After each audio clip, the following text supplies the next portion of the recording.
मोहम्मद दीपक शख्स के नाम का। मेरा नाम मोहम्मद दीपक है भाई। मोहम्मद दीपक है आपका नाम। ये सज्जन उत्तराखंड के एक शहर में बजरंग दल के गुंडों को मुकाबला देते हुए नजर आते हैं। जिस तरह का हिंदू आरएसएस और आरएसएस के संगठन जिस तरह के हिंदू का निर्माण करने का प्रयास कर रहे हैं पिछले 100 साल से, उसका हिंदू धर्म से कोई लेना देना नहीं है। उसका एक सामाजिकता से लेना देना है, और वह यह कि यह वह हिंदू है जो अपने को मुसलमान से अलग मानता है, और न सिर्फ मुसलमान से अलग खुद को मानता है बल्कि खुद को मुसलमान के उलट मानता है। और क्योंकि दीपक ने आपके नफरत के खिलाफ वहाँ पे आके वो खड़े हो गए, इसलिए आप उनको एंटी हिंदू मानते हैं, हिंदू नहीं मानते। तो अगर हिंदू एक ऐसी आबादी हो जाएगी जिसको पता नहीं है कि मुसलमान क्या है, सिख क्या है, ईसाई क्या है, तो जाहिर है उसके अंदर डर, गुस्सा और शक और शुबा भरेगा। हमारे त्यौहार अब उल्लास का कारण नहीं है, अब हमारे त्यौहार में एक हिंसा देखी जाती है।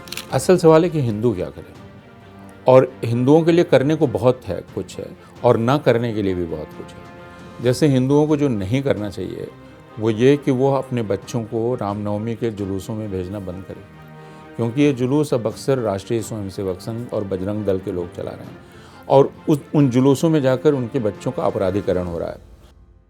नमस्कार, मैं सिद्धार्थ वरदराजन। सच्ची बात की इस एपिसोड में आपका स्वागत है। हमेशा की तरह स्टूडियो में आज मौजूद हैं मेरे साथ प्रोफेसर अपूर्वानंद। पिछले हफ्ते इंटरनेट पे एक वीडियो अच्छा खासा वायरल हुआ मोहम्मद दीपक शख्स के नाम का, जहां पे ये सज्जन उत्तराखंड के एक शहर में बजरंग दल के गुंडों को मुकाबला देते हुए नजर आते हैं। अगर आपने ये नाम सुना नहीं या अगर आपने वो वीडियो देखा नहीं, मैं चाहता हूं कि इस डिस्कशन से पहले 30-40 सेकंड का ये वीडियो आप अवश्य देखें। नाम हटाओ आप, या तो बाबा बन जाओ। वो खुली हुई है, ये बाबा सुपर स्वीट्स वगैरह क्या है? वो सब हिंदू की दुकान है। कोई मुसलमान क्या? हाँ, ये बाबा हमारी पहचान है। हमारी पहचान है। क्या पहचान है? पहले बात हो चुकी है, उनके पास पहले आए चेंज कर देंगे। क्या बात होगी? चेंज कर देंगे। हाँ, बोला था इन्होंने, बोला था नाम चेंज करने के लिए। कल ये कोर्ट वार्ड छोड़ने के लिए बोले। तूने कब से लिखा का नाम? मैं तो बाबा तो 30 साल पुरानी दुकान है ना। तो हम जब आपके पास आए थे पिछली बार, नहीं आपने है ना, आप चेंज मत करना, जो नाम है तुम्हारा वही नाम रखो। ठीक है। आपका नाम क्या है भैया? अपना नाम। मेरा नाम मोहम्मद दीपक है भाई। मोहम्मद दीपक है आपका नाम। ठीक है। अपूर्वानंद, ये वीडियो जो है खूब चला है सोशल मीडिया पे, और इस वीडियो की कहानी अभी ख़त्म नहीं हुई है। जिस तरह से मोहम्मद दीपक, या हम कहें दीपक कुमार उर्फ मोहम्मद दीपक ने बजरंग दल का मुकाबला किया, इसका अंजाम कहीं ना कहीं अब वो भुगत रहे हैं एक पुलिस केस की रूप में। कहा जा रहा है कि पुलिस वालों ने एक एफआईआर दर्ज किया उनके खिलाफ, और अब जैसे रिवाज है हिंदुस्तान में, हो सकता है कि कई महीनों के लिए, कई सालों के लिए कोर्ट कचहरी का चक्कर उनको काटना पड़े।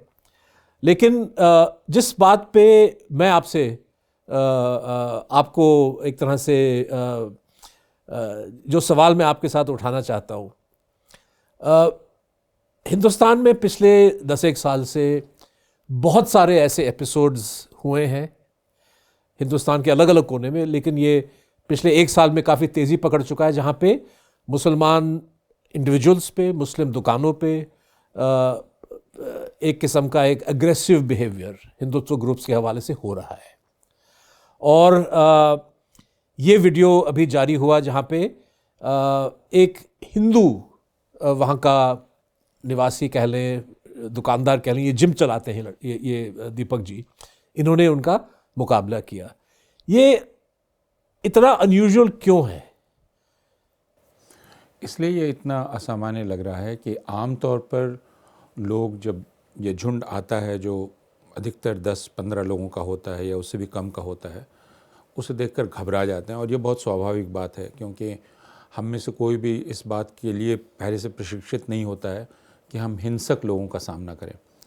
तो मैं इसको बहुत असामान्य नहीं मानता कि लोग घबरा जाते हैं और पीछे हट जाते हैं। आमतौर पर किसी भी गुंडे को देखकर आप इसी प्रकार की प्रतिक्रिया देखते हैं कि कोई गुंडा अगर किसी को पीट रहा है तो लोग करीब नहीं जाते हैं। तो यह प्रतिक्रिया उससे बहुत अलग नहीं है लोगों की कि वो पीछे हट जाए। उसके साथ अगर उनको यह पता हो कि यह सिर्फ किसी कोई गुंडा लफंगों का समूह नहीं है, बल्कि यह दरअसल राज्य द्वारा इसको समर्थन प्राप्त है और एक तरह से यह राज्य ही है जो आ रहा है आपके पास, तब वो डर और भी ज़्यादा बढ़ जाता है।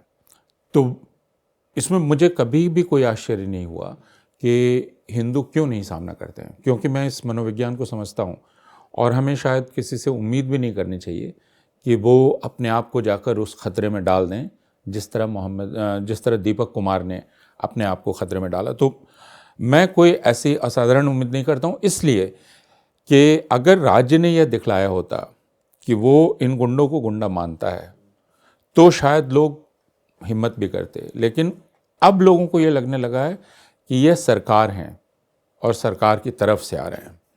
जी, बहादुरी जो दिखाया उन्होंने, ये एक हिस्सा है उनके रिस्पांस का कि उन्होंने हिम्मत जताया एक ऐसे सिचुएशन में जहाँ पे, जैसे आपने सही ठीक कहा कि किसी भी जो ऑर्डिनरी इंसान है उनको लगेगा कि वो देख रहे हैं उनके आंखों के सामने ये उत्तर प्रदेश, उत्तराखंड, तमाम जो बीजेपी रूल स्टेट्स हैं, वहाँ पे ऐसे लंपट एलिमेंट्स के बारे में सोचा जाता है। और ये बात गलत भी नहीं है कि पूरी तरह से ये स्टेट का एक अनऑफिशियल आर्म है। ये लोग तोड़ फोड़ करते हैं तो पुलिस इन पे कार्रवाई नहीं करती। ये लोग अगर गिरफ्तार हो जाते हैं तो अक्सर पढ़ने में आता है कि किसी पुलिस इंस्पेक्टर का तबादला हो जाता है।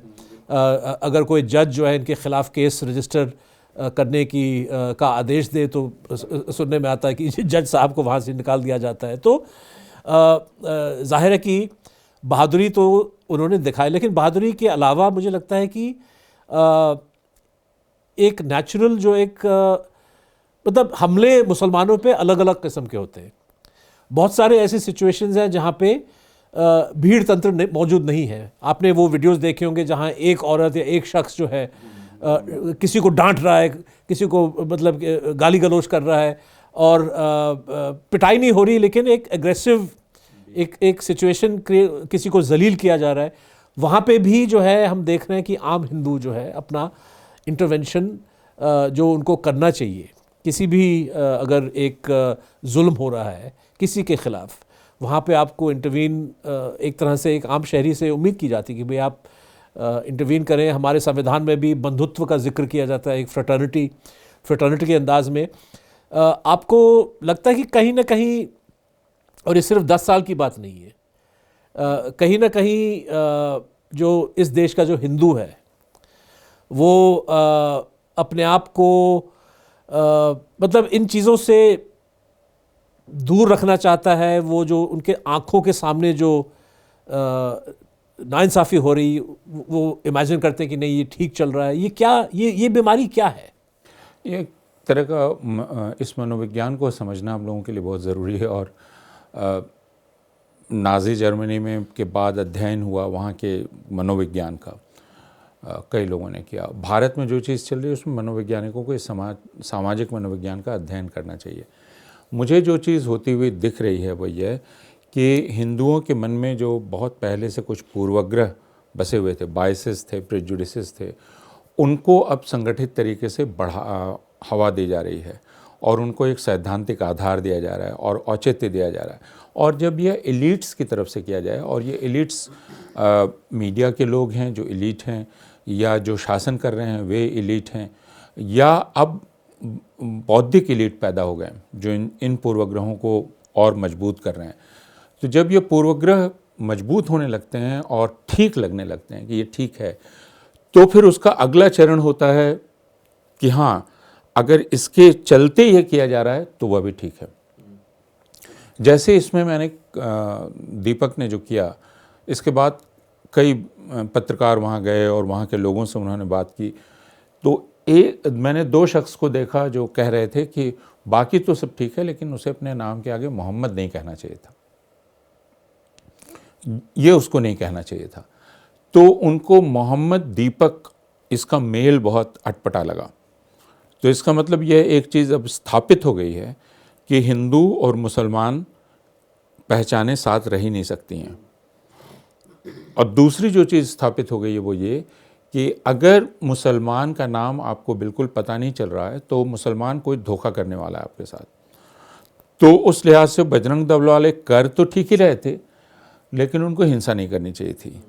यह एक दूसरी चीज़ है जो लोगों के दिमाग में चलती रहती है। इसलिए एक व्यापक जन समर्थन इस चीज़ को मिलता रहता है कि हाँ ठीक है, क्यों उसने पिंटू शॉप रखा, उसको सलमान रखना चाहिए। तो अब वो उस स्तर तक नहीं गए हैं, कुछ जगहों पर चले गए हैं, लेकिन अब ये तर्क क्या दे रहे हैं? अब ये तर्क दे रहे हैं कि आप अपना नाम सलमान रखिए, हम तय करेंगे कि हम आपके साथ धंधा करेंगे कि नहीं, लेन देन करेंगे कि नहीं। तो ये अपार्थाइड का एक लेवल है। दूसरा स्तर आता है जो हम कई जगहों से सुनते हैं, जहाँ आप उनके कारोबार को बंद करते हैं, ठप करते हैं इस नाम के आधार पर कि आप गोश्त बेच रहे हैं, कुछ और बेच रहे हैं, और उसको फिर एक तरह का समर्थन मिलता है। शुरू में लोग थोड़े परेशान होते हैं क्योंकि आज तक ऐसा हुआ नहीं था। वो नाई की दुकान थी, सलून था जिसमें कोई रहमान बाल काट रहा था, लेकिन अचानक प्रचार होने लगता है कि आपको अपना बाल रहमान से नहीं कटवाना चाहिए, और लोग धीरे धीरे इससे सहमत हो जाते हैं। उसमें कोई दीपक कुमार खड़ा होता है और वो ये कहता है कि ये गलत है, तो लोगों को हैरानी होती है कि ऐसा क्यों है। लेकिन अगर आप दीपक का जो हस्तक्षेप है उसको देखें तो आप पाएंगे कि वो बहुत ही सहज है। मतलब उसने कोई बहुत सोच समझ के तैयारी करके वो नहीं किया, वो एक बिल्कुल नेचुरल, एक स्पॉन्टेनियस रिएक्शन जो एक आम शहरी का होना चाहिए ऐसे सिचुएशन एक आम भले आदमी का होना चाहिए। कि आप उसमें 2-3 बातें थी जो दीपक ने बाद में कही कि उसे ये बहुत बुरा लगा कि एक बुज़ुर्ग को तंग किया जा रहा है। और बुज़ुर्ग को कौन तंग कर रहे हैं? जो 30-32 साल के या 25 से 30 साल के छोकरे हैं, वो तंग कर रहे हैं। यह बात उसको बहुत नागवार गुजरी। तो और यह हम लोगों की सभ्यता में हमें कहा जाता है कि आप बुज़ुर्गों का सम्मान करेंगे। अब एक बुज़ुर्ग को अगर छोकरे तंग कर रहे हैं तो उस पर एक स्पॉन्टेनियस रिएक्शन उसका था। और दूसरा वो स्पॉन्टेनिटी ये थी कि आप कौन होते हैं नाम बदलवाने वाले। ये भी बहुत स्वाभाविक बात होनी चाहिए कि आप कौन होते हैं नाम बदलवाने। कि भाई दुकान अगर बाबा नाम से है या किसी भी नाम से है, 20-30 साल से चल रहा है, जो भी नाम वो देना चाहे, तो किसी का इसमें क्या हक हो सकता है कि आप कहें कि नाम बदल दें। हाँ, तो दीपक की प्रतिक्रिया इसलिए असाधारण है क्योंकि धीरे धीरे हिंदुओं में एक सामाजिक मनोविज्ञान विकसित हुआ है जो इन चीज़ों को जायज़ मानने लगा है, ठीक मानने लगा है। अनेक प्रतिक्रियाएं दिखलाई पड़ी हैं और उनमें एक प्रतिक्रिया यह है कि भाई वो अपने नाम से काम क्यों नहीं करते हैं, साफ साफ सामने आए ताकि हम तय कर सकें कि हम उनके साथ कैसे बर्ताव करें। यह हमने सावन के समय देखा, पिछले कुछ सालों से हम देख रहे हैं। और जैसा मैं कह रहा हूं कि वो इसलिए और मजबूत होता है क्योंकि हमारे एलिट्स उसको मजबूत कर रहे हैं, सरकार कर रही है। अब हिमंता बिस्वा शर्मा अगर ये खुल कर कहे, असम का मुख्यमंत्री, कि मियाँ मुसलमान को तंग करो जितना तंग कर सकते हो, तो जाहिर है वहाँ के सामान्य हिंदुओं को लगेगा कि शायद यही करना चाहिए। और मैंने उसके अगले दिन एक वीडियो देखा जिसमें एक नौजवान लड़की एक रिक्शे वाले को कम किराया दे रही है और वो कह रही है कि ये कहा गया है, सीएम ने यही कहा है। तो ये तुरंत जो हमारे यहाँ कहावत है कि महाजन जिस रास्ते पर चलते हैं लोग उसी रास्ते पर चलते हैं। इस डिस्कशन के माध्यम से मैं एक तरह से दर्शकों को याद दिलाना चाहूँगा 2 बातें। एक तो आपने नाम के बारे में कहा कि इनको अटपटा लगा कि मोहम्मद दीपक कैसे बोल दिया, मोहम्मद को दीपक के साथ कैसे जोड़ दिया। तो इसका भी एक इतिहास है कहीं ना कहीं। पता नहीं दीपक जी को ये बात मालूम थी कि नहीं या स्पॉन्टेनियसली एक उनका रिएक्शन था। लेकिन शहीद उधम सिंह ने जब ओडवायर पे गोली चलाई लंदन में और ब्रिटिश पुलिस ने उनको पकड़ लिया कैक्सटन हॉल में, मैं 30s की बात कर रहा हूँ, तो जब उनसे उनका नाम पूछा गया तो उन्होंने कहा कि मेरा नाम राम मोहम्मद सिंह आज़ाद है।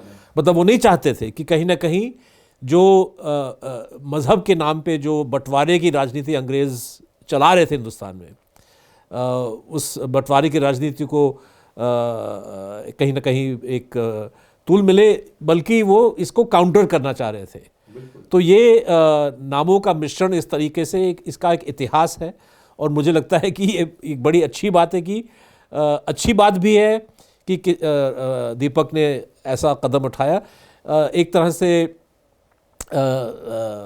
It's a sad thing also कि आज के हिंदुस्तान में ये एक आज़ाद मुल्क में किसी को ये ऐसा मजबूर होकर करना पड़ रहा है कि भाई मैं इन लोगों को कैसे बताऊं।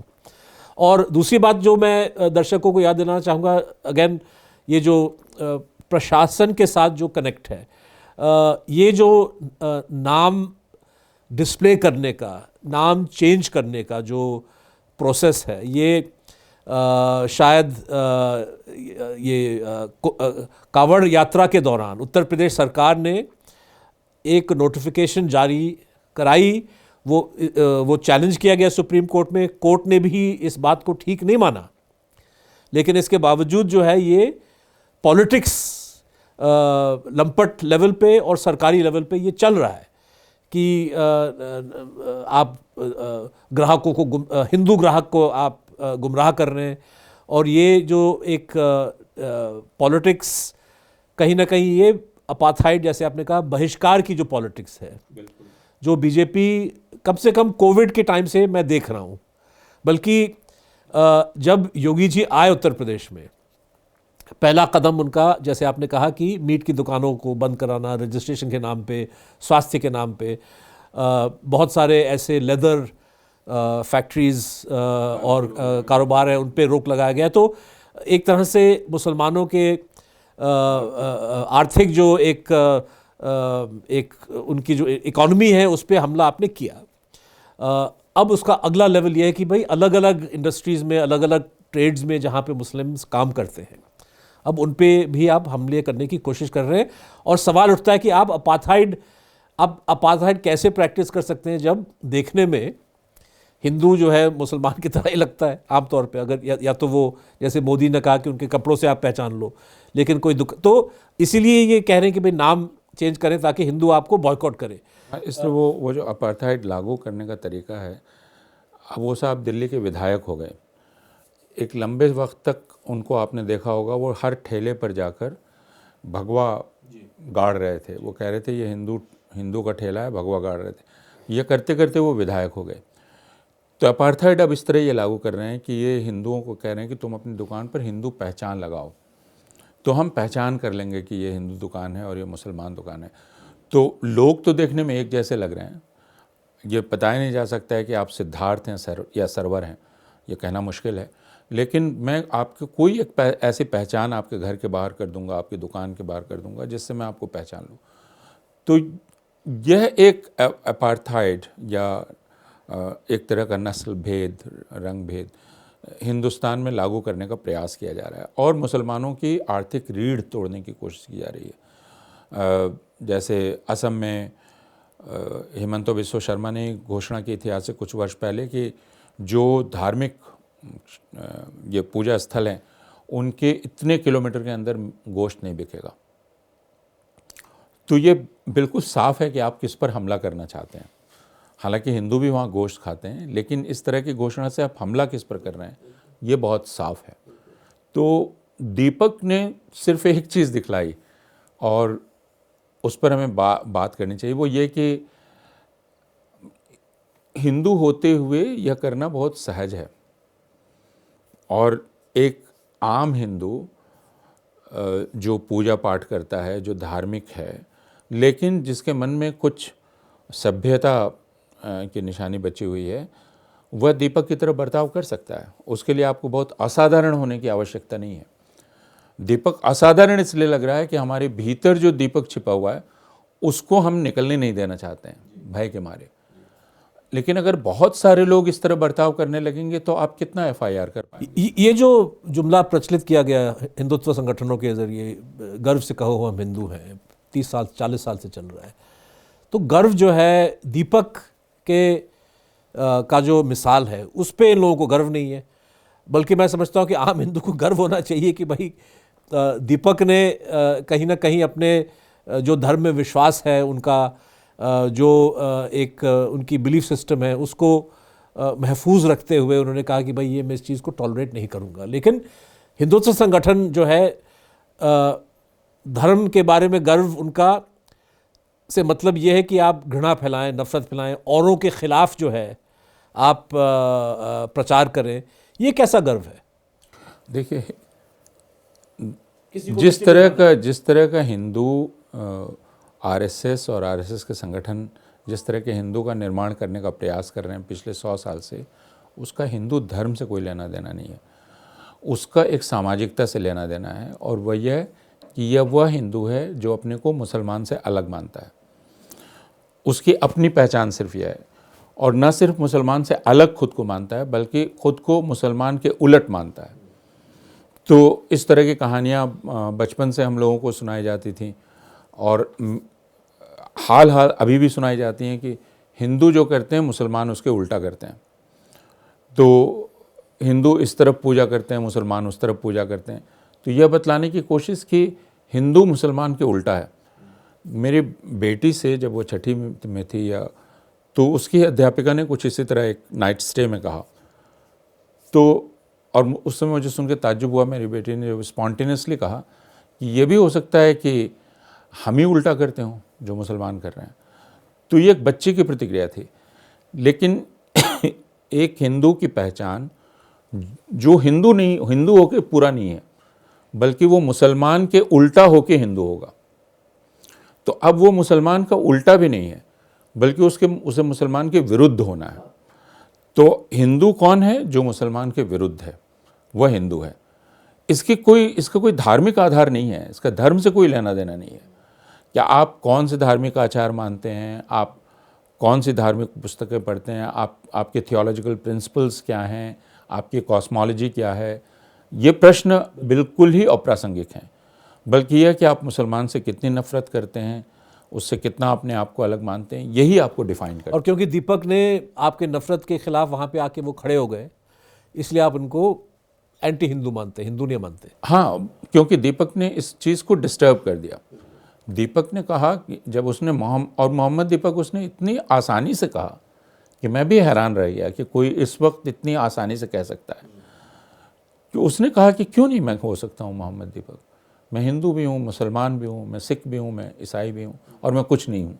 अब ये एक बहुत ऊंची आध्यात्मिक बात भी है, लेकिन एक बहुत सहज बात है कि एक हिंदू और एक मुसलमान बिल्कुल मिलकर गुथ कर इस मुल्क में रहते आए हैं, इसकी रिवायत इस मुल्क में रही है, उसको तोड़ने की कोशिश की जा रही है कि ये कैसे हो सकता है कि एक मज़ार पर हिंदू भी जाएं और मुसलमान भी जाएं।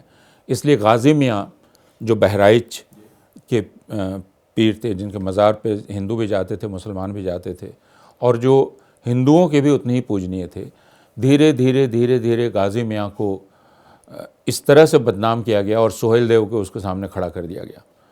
और ये हर जगह किया जा रहा है कि जहाँ भी साझा पहचान की कोई भी जगह है, उसको तोड़ दो और हिंदू को अकेला करो।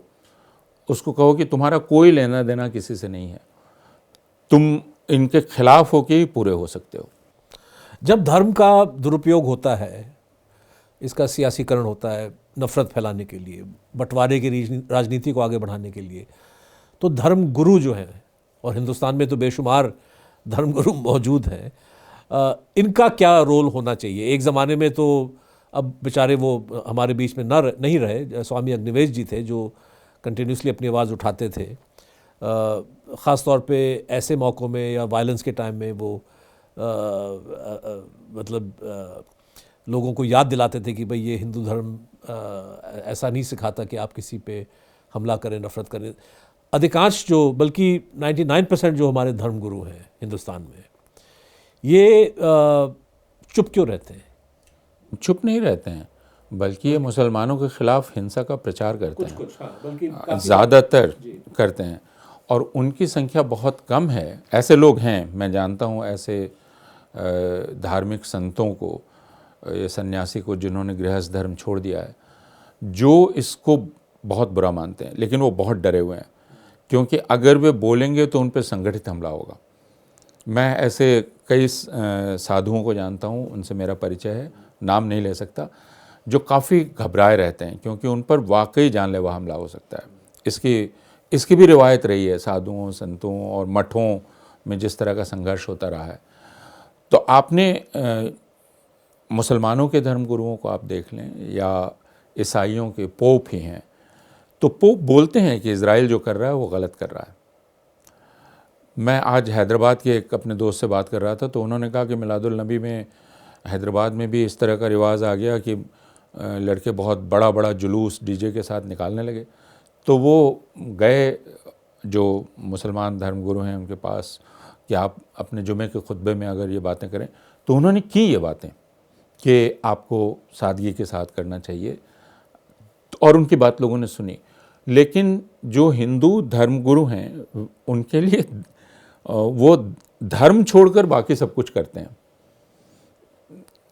क्योंकि वो जो अपने लोगों से बातचीत करते हैं उसमें वह कोई भी आध्यात्मिक बातचीत नहीं है, वो पूरी की पूरी तरह से सांसारिक बातचीत है।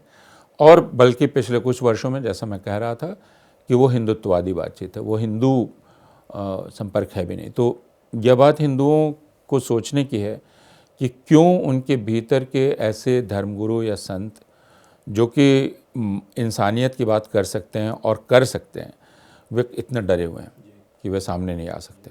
आप और हम दीपक कुमार की मिसाल के बारे में चर्चा कर रहे हैं, लेकिन आपने इस रिकॉर्डिंग से पहले आप मुझे बता रहे थे कि आपकी यूनिवर्सिटी में जो है जो छात्र हैं वो इसके बारे में, हालांकि वो भी इंटरनेट पे लगे रहते हैं 24 घंटे, लेकिन इनको इसके बारे में न जानकारी है न ज़्यादा इंटरेस्ट है। हाँ, मुझे यह देख के थोड़ा सदमा हुआ। आमतौर पे मैं क्लासरूम की बात बाहर नहीं करता, लेकिन ये देख कर कि उसकी जानकारी नौजवानों में नहीं है, कम से कम जिनसे मैंने बातचीत की। और इसका मतलब यह है कि जानकारी किस तरह नियंत्रित की जा रही है, और कौन सी जानकारी पहुंचने दी जाती है और कौन सी जानकारी नहीं पहुंचने दी जाती, क्योंकि जानकारी तो पहुंच ही रही है। फिर दीपक कुमार की जानकारी क्यों उन तक नहीं पहुंची? अपने आप ही पहुंच जानी चाहिए थी। इसका मतलब कि एक पूरा तंत्र भी काम कर रहा है, और यह भी हिंदुओं के लिए चिंता की बात है, जो हिंदुओं को बहुत सारी चीज़ें जानने नहीं दे रहा है, जो बातें उन तक नहीं पहुंच पा रही हैं, और इसलिए भी उनकी पूरी दुनिया सिकुड़ती जा रही है, संकुचित होती जा रही है।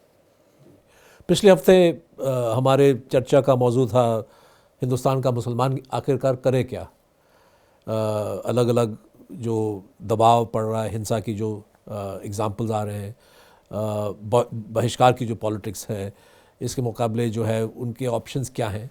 और मैं चाहता हूं कि आखिर में हम थोड़ा सा इस पर फोकस करें कि ये चुनौती हिंदुस्तान के हिंदुओं के लिए भी है कि हिंदुस्तान का हिंदू अब क्या करे।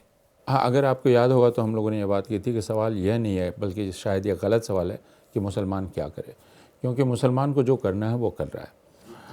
असल सवाल है कि हिंदू क्या करे, और हिंदुओं के लिए करने को बहुत है, कुछ है, और ना करने के लिए भी बहुत कुछ है। जैसे हिंदुओं को जो नहीं करना चाहिए वो ये कि वो अपने बच्चों को रामनवमी के जुलूसों में भेजना बंद करें, क्योंकि ये जुलूस अब अक्सर राष्ट्रीय स्वयंसेवक संघ और बजरंग दल के लोग चला रहे हैं, और उन जुलूसों में जाकर उनके बच्चों का अपराधीकरण हो रहा है। तो पहला काम तो हिंदुओं को यह करना चाहिए कि दूसरा काम हिंदुओं को यह करना चाहिए कि वे अपने धार्मिक स्थलों को और धार्मिक अवसरों को राष्ट्रीय स्वयंसेवक संघ के नियंत्रण से मुक्त करें। क्योंकि मुझे दक्षिण में भी ये मालूम हुआ, दक्षिण भारत में, कि बहुत सारे टेम्पल कमेटीज़ पर अब आरएसएस का कब्जा हो रहा है। तो अब आरएसएस ये तय कर रहा है कि हिंदू अपने पर्व त्यौहार कैसे मनाएंगे। जैसे मैंने अभी दिल्ली विश्वविद्यालय में पहली बार सरस्वती पूजा बहुत धूमधाम से मनाई गई। मैंने देखा कि उसमें भी जय श्री राम की पताकाएं लहरा रही हैं।